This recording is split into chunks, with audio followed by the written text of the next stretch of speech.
Good evening, welcome to News Watch with me, Mohammed Shafiq, live from our studios in Blackburn. It's Tuesday evening. I know the Champions League football is on, but I promise you, we will be finished by 9:30, and hopefully if we get the final score from Barcelona, from the new camp, we'll keep you updated as the evening wears on. A very warm welcome. We're talking to the man that made George Galloways win Bradford West. And you're probably thinking, I thought that was George Galloways. But there was a person behind him, his election agent, who's also well known with people in Bradford. But also, more importantly, he is also involved in a convoy to Palestine, which left last weekend, which will travel by road. There's over 20 ambulances through various countries to arrive in Palestine to help and support the brothers and sisters there who are suffering under the occupation of the Israeli forces. So a very warm welcome to the show. We're taking your live calls on 01254 277 370. If you've got a question for the one and only Arshad Ali. He was George Galloways' election agent, but he's also been involved in various Palestinian campaigns in Bradford and across the country. Arshad Ali, very warm welcome to my channel. Well, thank you very much, Shafiq Sahib. It's a pleasure and honour to be here with you, sir. It's a great honour to have you here. I was hoping in the first part of the show we can talk about Bradford West and George Galloways and how you did it, and then maybe in the second part to talk a bit more about the Palestinian convoy. Sure. How did you do it? Well, it was. Thank you very much, firstly, for your kind introduction, but I'm sure I don't deserve all the credit for Mr. Galloways' success in Bradford. This has been something which has been worked on for the last 5 or 6 years. It was, to be honest, a little bit of a surprise to us as well. We thought we were going to win. We had very good early indications that we were going to win. But the size of the majority even surprised us. And there's many reasons for that. Maybe we can discuss those in the coming half an hour. It started off with an idea that Mr. Galloways could possibly stand. As my good friend Marsha Singh, who was the previous Member of Parliament for Bradford West, due to health reasons when he resigned, I got a call from Mr. Galloways' office asking whether it would be good to have a Respect candidate stand at the by-election. And I was very excited about that. They always also asked me whether I might be interested in standing, as I did a couple of years ago. You did at the general election, didn't you? I stood for Parliament for Respect against Marsha Singh a couple of years ago. Marsha Singh won with 18,000 votes or something like that. And we didn't do too well, but considering we were a small party, we did pretty well.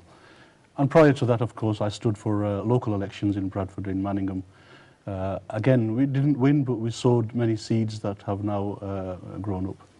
So I suggested to Mr. Galloways' office that, as Mr. Galloways isn't a sitting MP, it would be a better idea for us to invite him to stand in Bradford West, and that would be a very natural home for him if he won. And the rest, of course, is history now. The rest is history, but to build, I mean, let's be honest, you stood 2 years ago and you've got a small operation, if I'm honest, in Bradford West. But the thing that I noticed, because you know, we were on the campaign trail, if you like, with you, following you for a week, was the huge number of young people. These are kids, youngsters, teenagers, you know, people in their 20s and 30s who would probably more likely vote for Britain's Got Talent on a Saturday night, going to the gym, you know, going out for a shisha, or I don't know what people do, you know, that age do, rather than being involved in a political campaign in a by-election. How did you inspire those people to not only vote for you, but to actually go out there and campaign for you?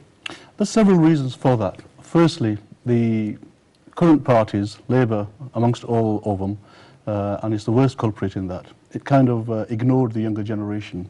It concentrated only on the elder generation who had influence on the younger generation.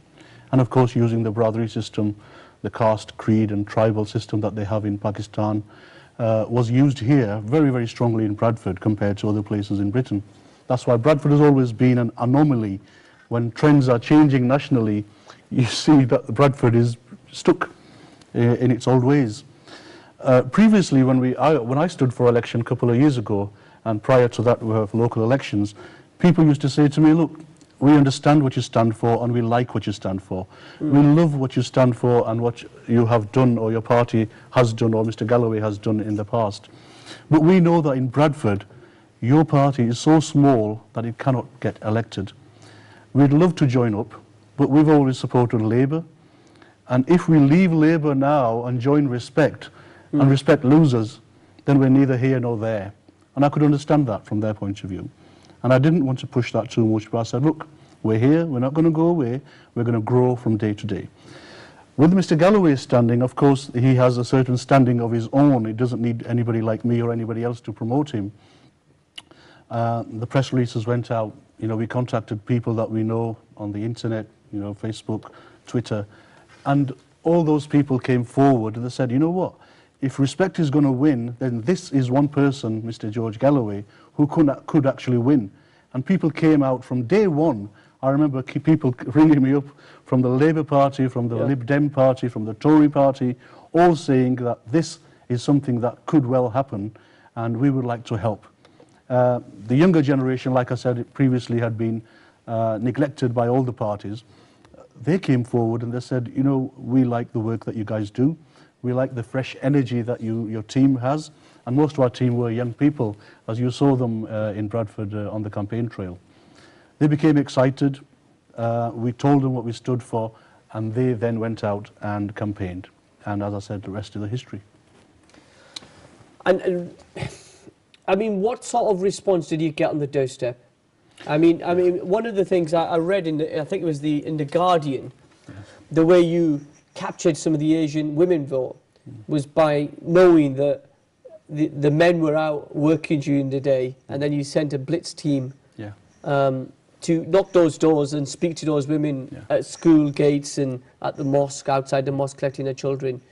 How significant was that? Well, a couple of years ago, when George came to Bradford in one of his many, many meetings that he has here every year rather, a young lady asked Mr. Galloway a question. And the question was this: do you allow women to stand for elections? What do you think about women standing for elections? What do you think about women campaigning? And George very rightly said, why should we exclude half of our community? Our sisters, our mothers, our daughters, our wives, they are half. Why cut off one arm and then work with just one arm when we can have both arms? And that was a very encouraging thing for him to say to women. And with that kind of attitude, we have always pushed for women to come forward, for women to be an equal part of political activity in Bradford, which is again something which the Labour Party nominally might have paid lip service to, but they haven't actually worked, in Bradford I'm talking about, haven't actually worked to fulfil that. We wanted to attract those people who were previously neglected by the other main parties, which were mostly youth and women. As I said, they normally targeted the elderly because they held a certain amount of power within the brotherly system. And that's one of the things we wanted to break, the brotherly system. And often I am part of that brotherly. But why should one brotherly, like a mafia clan or a mafia family, have monopoly over the local politics in the city where there's multiculturalism, where there are people from every background, every country, every colour, every caste and creed? Why should we divide our community into these little pockets when we are all together as Bradfordians, when we're all here, British, living in Britain? And the way forward is for us all to come together. Youngsters, women, old, young, black, white, everybody coming together and saying, we're all Bradfordians. Let's united, collectively think what's best for us all, rather than just one section of the community. Now, you took on brotherlyism. For those of our viewers... I took brotherlyism from my very first election because I was part of the Labour Party. I saw how the selection procedures occurred and it wasn't very democratic. Okay. There was, so I've been fighting that a long time and eventually it's... Okay, well, let's see if we can get people to ring in with their thoughts about that. 01254 277 370. Are you... or have an opinion, if you like, about the issue of brotherlyism? What is brotherlyism, for those that you don't know? Clan politics. So the head of that particular family decides that they're going to vote for a particular party, and then all that family block vote goes to that person. You've kind of used the brotherlyism thing to your advantage, but yet are you engaged in it as well? No, I have never been involved with brotherlyism. In fact, I'll tell you a little story. When I was studying sociology, I was probably one of the few lads in the class. And I was the only guy who in the class stood up for women's rights. And the lads used to laugh at me. They said, women's rights equal to us? I was the only person who spoke against the caste system during my studies in sociology. And I couldn't understand why one person or one caste was above any other. And one of the lads in my class stood up and he said, oh, you know, such and such people are lower than us because they've always been lower than us. And we got into a bit of an argument. So I've been a bit of a rebel ever since I was at school, I'm afraid. And I cannot understand why one section of the community thinks they have a God-given right to rule over everybody else. The brotherly system is never going to go away. It's a good thing, but only if it's used as a social thing within the community to support each other. Now, when it comes to politics... So are you saying to me, in this whole election campaign, in 3 weeks, you did not use the issue of brotherlyism at all? Well, let me put it You to you didn't this reach way. out, you had a women's strategy Yeah. to reach out to women voters. Wasn't that based on... Well, that's not brotherly, is it? That's women, that's half the community. yeah, but that was a sexist campaign then, wasn't it? No, we approached women as well as men. Normally, you just approach the men. What we said, we create equality. We approached women as well. I mean, why should we take them for granted? Why should women think, well, my husband or my father or my son is going to decide on my behalf, when women are going to be living in the same community? If my daughter goes to a school, then your daughter is going to the same school. If my daughter's failing, then your daughter's failing because of the way the school is run. It doesn't matter whether your brotherly is better than my brotherly. But you've now, I mean, let's just kind of widen this out. You're now at the stage where you're putting up 12 candidates? 12, yes. 12 local Yes. council candidates in the Bradford district. We call them the Magnificent 12. Magnificent 12. And what's your sense about how can you keep this momentum going? Because it's been nearly 4 weeks. It'll be 4 weeks later on the end of this week since you won that victory. Yeah. Do you think you'll be able to maintain that into next week as local elections and win some of those seats? You say 4 weeks, but it's 6 weeks from the beginning of when Mr. Galloway announced he would be standing. So it's been a roller coaster ride, and so far it's been an uphill ride. But the momentum is there. Now, coming back to the brotherly system, I'll tell you one thing. I have a very, very large family in Bradford, and I think most people in Bradford will... As I do as well, yeah. Of course you do, yes. Yeah. I never approached one member of my family, or my so-called brotherly, and asked them to vote for me. I've always said to them, if you think I deserve your vote, or if you think my party deserves your vote, then vote for us. Yeah. Well, that doesn't mean nothing. I'm from your family, I'm from your background, I'm from your family, please vote for me. That's brotherlyism, isn't it? Yes, and that's what... have you never done that? I've never done that, and I've actually actively worked against that, because I'll tell you why. There are councillors in all the parties in Bradford who can't even speak a decent paragraph in English. They don't have that command of the English language. They went to their brotherly and said, look, your uncle and my uncle were friends back in Pakistan. So, you owe me your votes, and people voted because they were related or known amongst their families. No one ever asked anybody, what are you going to do about the failing schools in Bradford? What are you going to do about the health system in Bradford? How are you going to bring the communities together? What about the hall in the city that we've got, the Westfield site? What about the Odeon? There are lists as long as your arm that we have problems about in Bradford. But yet the ruling class in Bradford seem to think it's too comfortable, we'll stay where we are, we don't want to make changes. And it needed somebody from outside, like Mr. Galloway, to come in, make an assessment and think, right, that's where the problem is, that's where the problem is. Okay, let's get back to those local elections. You've got 12 candidates up. Yeah. How many seats are you expecting to win? Let's be honest. We're expecting to win... Friend to friend. Friend to friend. Just ignore our viewers. There's nobody there, I'm sure. But we're going to go and try and win every last one of them. We don't do things because we don't want to win. We want to put our case across. Win, lose or draw is another thing.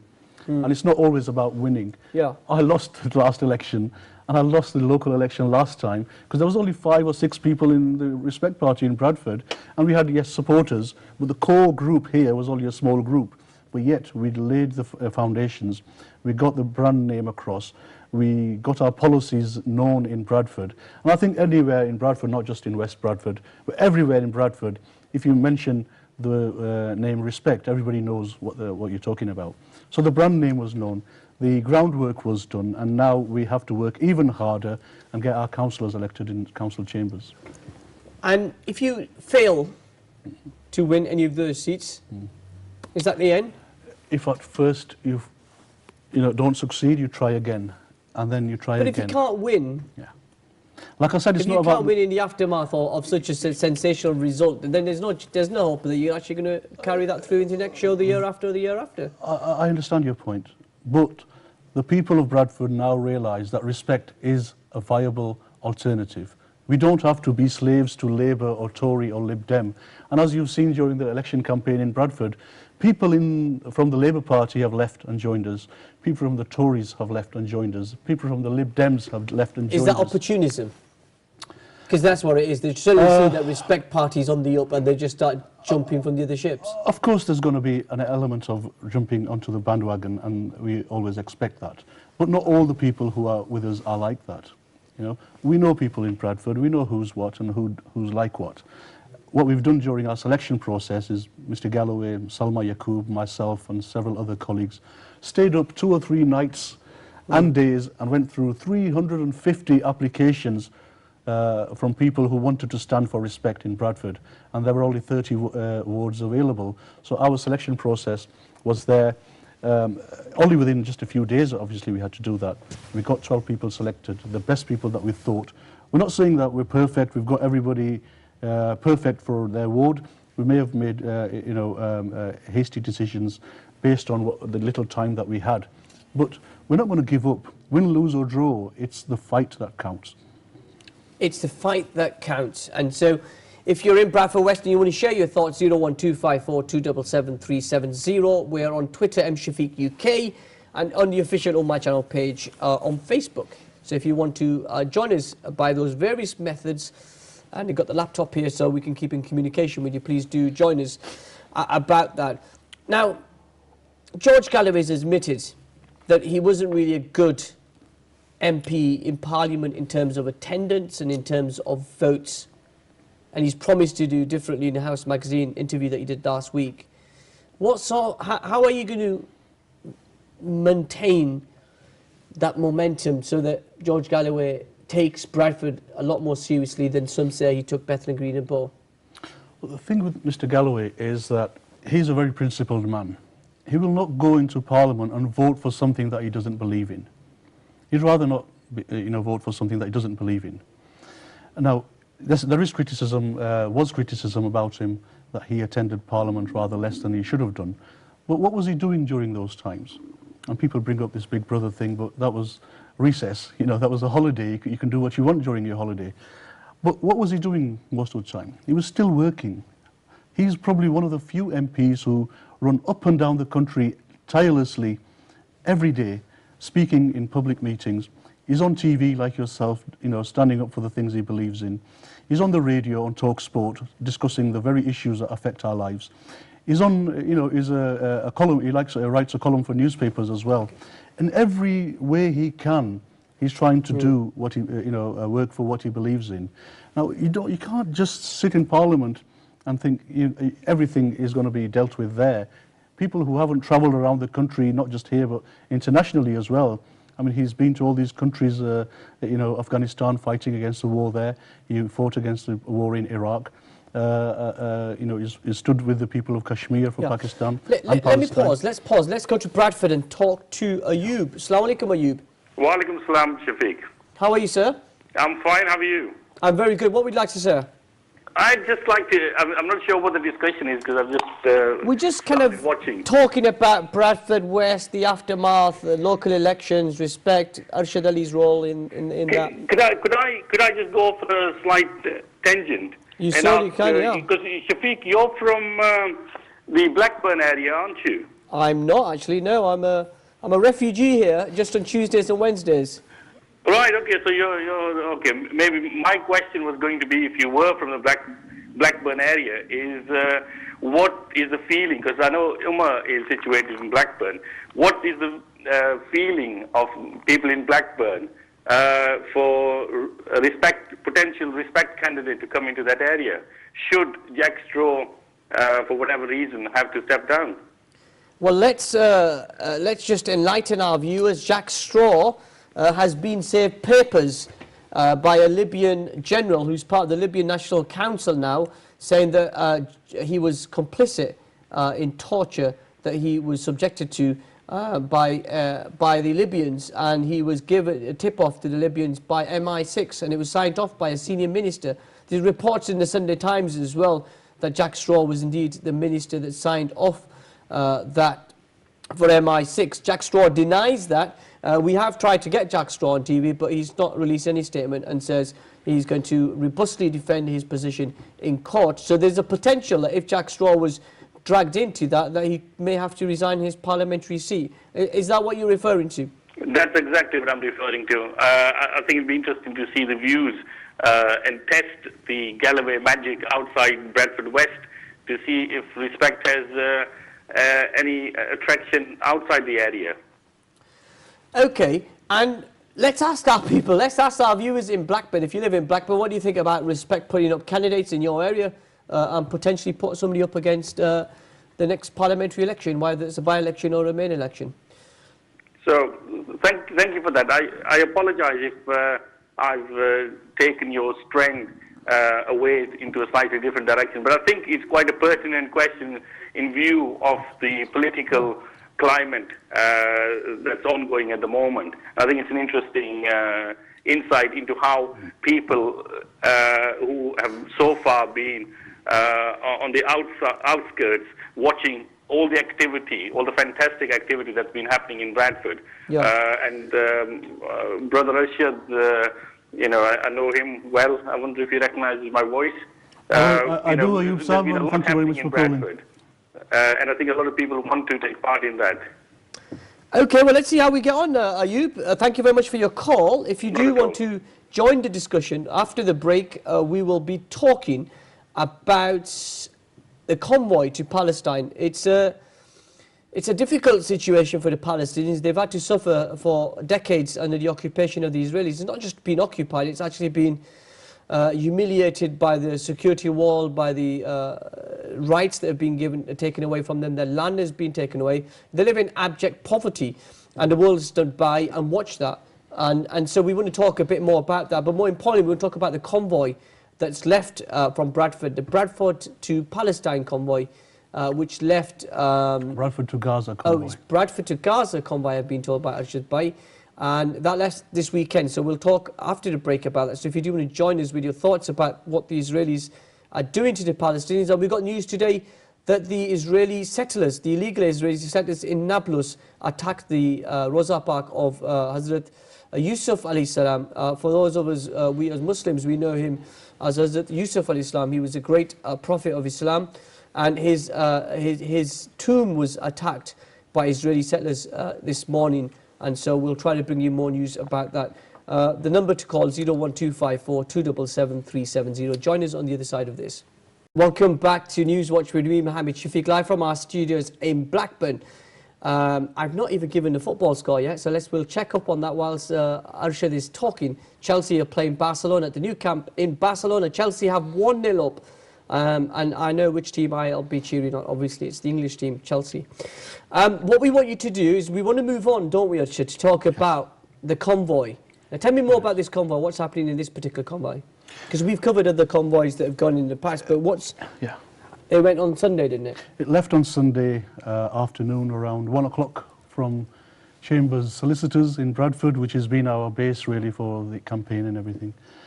They've been very kind to give us their premises and support and everything, so we're very grateful to Chambers Solicitors in Bradford. The convoy, there were nearly 20 vehicles that set off from Bradford this time round. They will be met with other people from the route going through Europe, and the convoy will get bigger and bigger as we go along towards Gaza. Now, there's two reasons. Firstly, of course, the humanitarian reason why we must continue to break those siege, which is often described by people and David Cameron, the Prime Minister, as the biggest open-air prison in the world. And that's right, because I've been there and I've seen that. And we must continue to work towards breaking that siege every time so people of Gaza can be free like the rest of us. But there's other reasons as well why we're very determined to go on these convoys. Firstly, as you know, 9 or 10 of our colleagues were killed by Israel on the Mavi Marmara, and my good friend Mr. Kevin Ovenden, who is the director of Viva Palestina, was actually standing on the ship when the person to his right and the person to his left got shot and killed. He was just lucky that he didn't get killed. And in memory of those people who got killed, paid their lives and gave their blood for this cause, we must carry on. We cannot give up. The other reason why we must carry on is because of our dear departed brother Abu Bakr Rauf, who passed away only just a few weeks ago trying to help Mr. Galloway's campaign. Can we just take a quick call? Sure. Let's go to Blackburn. We're already in Blackburn, but let's go to Blackburn and let's update our viewers. If you want to know the football score, it's 2-1 to Barcelona. It's 2-1 to Barcelona, and if it stays that way throughout the end of the match, Chelsea will still go through because of the away goal rule. Yaqub is there in Blackburn. Good evening, Yaqub. Good evening, Sabine. Assalamu alaikum. Wa alaikum salam wa rahmatullah. Right. I was listening to your previous caller. What is the about view of the people of Blackburn? What's the point of view?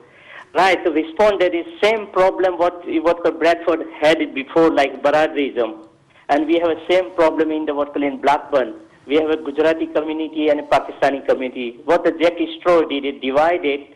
He's got a two agents. We have a in Gujarati society, Lord Adam, and Lord Adam's got a whole Gujarati community in his hand, and he is a strong supporter of the Jack Straw, and whole Gujaratis society listening to the Ibrahim Master and Lord Adam, and they all vote for the Jack Straw. That's why society. And again, Pakistani community, Councillor Akhtar, he sold out to the Jack Straw as well. So both Pakistani and Gujarati community sold out to Jack Straw because Jack Straw's got too many agents in Blackburn. And to defeat that, we need the same high-profile personality figure like George Galloways in Bradford. We need Salma Yaqub from Birmingham to come over here and stand against Jack Straw. And that's why I send the same message to Lord Nazir. If Labour Party take actions against Lord Nazir, he come around to the Blackburn, stand up against the Jack Straw.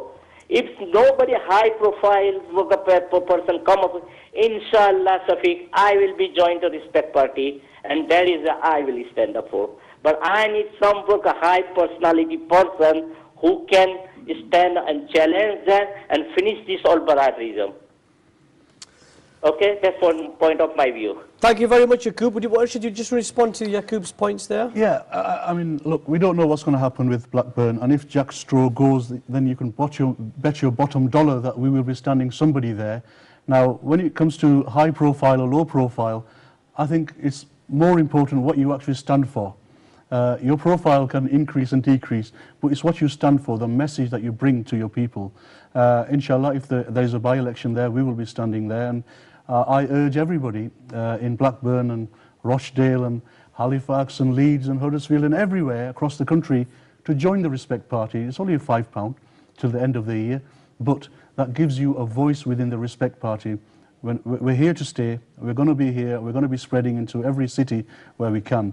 We need you to become members and we need you to get involved with politics. If you're sick and tired of the politics that is going on in your city, then you're not the only one, you can guarantee that. There'll be other people like yourselves. Get involved, talk to people, and get rid of all this old rubbish that we've got and start a new revolution like we have done in Bradford. Thank you very much, Brother Yaqub there, for joining us from Blackburn. And so if anybody else wants to join the discussion we're having, we've only got about 10 minutes left of the show, so please do get in touch with us, 01254 277 370. Let's Viva Palestina was set up by George Galloways as convoys to go out and to try to break the blockade that the Israelis had on Gaza. And really it's been a huge success, hasn't it? It's been a massive success beyond, I think, even Mr. Galloway's expectations. I remember standing outside the Israeli embassy in 2009, I think it was January the 10th or 12th, And all the MPs came up on stage, and all these words which are cheap were said and heard, but nothing practical was decided until Mr. George Galloway got on the stage and he said, look, I'm going to fill my 4x4 with medical aid, and this is what I'm going to do. I'm going to drive my way all the way to Gaza. I'm going to break that siege. I'm going to take this aid inside Gaza. Does anybody want to come with me? And I remember hundreds of people putting their hands up and saying, yeah, we'll join you. That's how it started. Now, with the grace of God and with the hard work of many brothers and sisters across the world, and of course at the leading of that was Mr. Galloway, this is now an international outfit. Many countries are now involved. It is one of the most best-known charities now that you can think of. And that's the main aim of it, is to break that siege, focus the attention on that siege, take the aid inside, which they desperately need, and to keep the Palestinian issue there in the public psyche. And it's been a massive success, but that's not going to stop us. We need Gaza to be free. We need the whole of Palestine to be free. And we can only do that if people all around the world get together and say, this is a massive injustice on those people. We want the Palestinians to be free and dignified. And you've got some things on the desk here that we I do, yes. Well, firstly, I'd like to present this Viva Palestina CD. It has music by various artists, including Low Key. I know you're a big fan of his. Apparently so, yeah. Yes. Well, here you are, and on behalf of Viva Palestina, I'd like to present this CD to you. Thank you very much. That's very good. Secondly, I have something else. I have a signed book by Mr. George Galloway. Now, I would like you to take this and play your part in helping the Palestinian people. It's been signed by Mr. George Galloway, and I would like you to offer it on to your good viewers, and the highest bid for this, we will post the book to them, and the proceeds, the money, will go to Viva Palestina to maybe buy more aid for them. If people want to visit the Viva Palestina website, it's vivapalestina.org, and you can go on there, and then you see Viva Palestina Arabia, and you can click on there. If you want to follow the convoy which has left on Sunday, which was waved off by Mr. George Galloway and the Lord Mayor Navida Ikram, the councillor Navida Ikram from Bradford, if you want to follow the convoy, then please visit the Facebook group called Bradford to Gaza Convoy. That's Bradford to Gaza Convoy. And if you would like to make a donation, then please go on there. There's a PayPal link. You can make your donations there. But please do bid for this book. It's signed by Mr. George Galloway, and every penny that you donate will go to help Palestinian people. Okay, so let's open up to our viewers. If you're interested, I'm sure most people, because of the work that George Galloway has done on Palestine, you may have views about what he does in his politics here in the UK. You may have not very complimentary views about him because of his politics or whatever he stands for here in the UK, but I don't think you can really give him a kick in what he's done on Palestine. He's been very consistent, he's been very forthright, and he's been very supportive of the Palestinian cause. And so if people want to email newswatch@ummahchannel.tv, get in touch with me on Facebook or Twitter, and let's have your bids on how much this book. Let me see if we can get this book here. In front of the camera, it's George Galloway. I'm not the only one. And if you go inside it, it's actually signed by George Galloway as well. I don't know if you can make that out on the camera, but that's the book. So if you want to bid for that book, newswatch@ummahchannel.tv. We don't generally allow appeals, if you like, charity appeals here on Newswatch because we're a political show. But I think we'll make an exception because it's Palestine. I really appreciate it. Palestine's a very matter close to the hearts of many Muslims around the world. And so this is ours, if you like, a small way of showing solidarity with the Palestinians. So vivapalestinian.org. Vivapalestina.org. Yeah, I will tweet that earlier. I will tweet that and let people know what it is. But if you do want to get in touch with the show, quickly 01254 277 370. Yeah, I mean, what other sort of things have you got lined up? I mean, because the problem has been that we were hoping that the Rafah crossing on the Egyptian side would remain open permanently. Yeah, it was open temporarily, and we don't seem to know if that's going to be, transpired into a full opening permanently. which has really helped the Palestinians. You know, life is a lot better now than it was 12 months ago. Only just, but the generals are still in power in Egypt. And as you can remember, on the last convoy about a year ago, Mr. Galloway was made persona non grata in Cairo and thrown onto a plane and sent back home. Myself as well was banned from entering Egypt. I don't know why, but I was banned as well. So things have improved, of course, in Egypt, and I will be joining the convoy immediately after the local elections, because I'm too busy helping all our Respect Party candidates in Bradford, all 12 of them. I want to do everything I can to get them elected, and after the elections, of course, then I will join up with the convoy. And of course, viewers are most welcome to come and join us if they wish to do so on the convoy. Join us. So yeah, that's the website address. I'll tweet that later on in the show. What future is there for the Palestinians? It's looking very bleak in terms of a political settlement with the Israelis. Yeah, well... I mean, do you support a two-state solution? Do you support peace with the Israelis? I think we could do with the one state. We could call it whatever we want, but people living together... But that's not practical, is it? Let's be honest. You know, you're living in kind of cloud cuckoo land, aren't you? The reality is Israel's there, it exists, and it's a superpower in its own right, and it's going to be there for a very long time. And so isn't it right that the Palestinians and the Israelis sit down and talk and come to some sort of reasonable settlement? Many times they've tried talking, talks break down. You know, there's many people involved, as you know, historically involved trying to fix this problem, but it's not.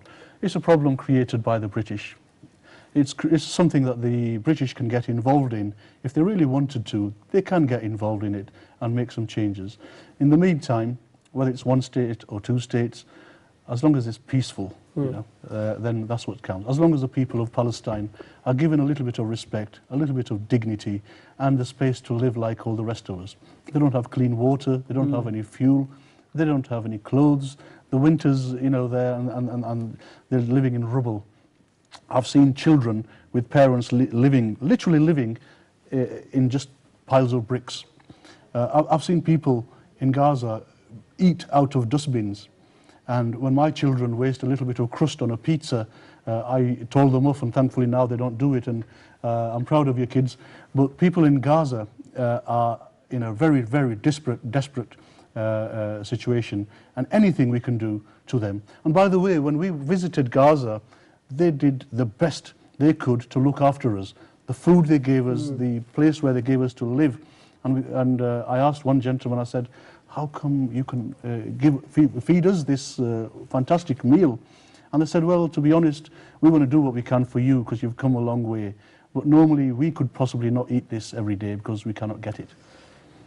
For those football fans out there who are not watching a rival broadcaster who is showing Sky Sports, who is showing the football tonight, John Terry's been sent off. It's 2-1 to Barcelona. So Chelsea have scored, Ramez has scored for Chelsea, and the latest score is 2-2. And that means Chelsea win and are in the final. And is that good? Lionel, I don't know. It's good for England. As an Englishman, British man, I don't know what you would want to call me, whichever category we come into according to the British National Party and others. But anyway, Chelsea will go through and will be the first team in the final. Chelsea first final. Are you into football? Can we finish off on a light-hearted? If you gave me a football, I wouldn't know where to kick it or headbutt it.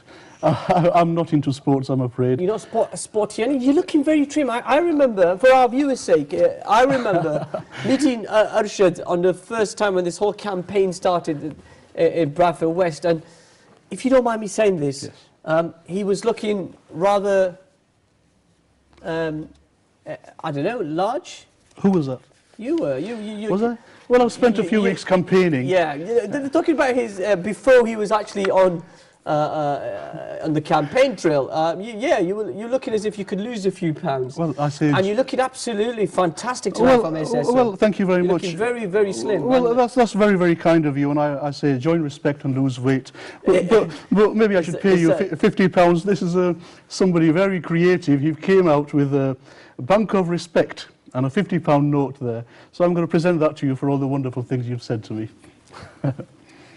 I've got £50 as well. And by it's the not way, in a brown envelope. And by the way, George Galloways said he promises not to pay the bearer £50 on that. Okay. Well, next time I see George Galloways, I'll be asking him for £50. It's interesting, isn't it? I mean, you're not into sports at all? No, no. At all? Cricket? A little bit of cricket. Pakistan, India? No, It makes the blood boil on both sides, doesn't it? I don't. I'm excited. I'm afraid I'm not. I play a bit of snooker, but that's snooker. Yeah, we've got the Crucible going on at the moment, isn't it? I like snooker. Yeah, I always wanted Jimmy White to win, but he never did, and so there we are.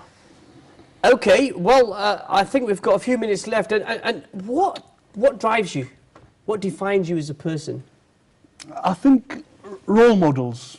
My uncle, on my mum's side, Uncle Shaukat, he lives in Woking, I don't know if he's listening or not, was one of the first role models I had. He was one man who stood up for the truth, spoke peace, justice and equality.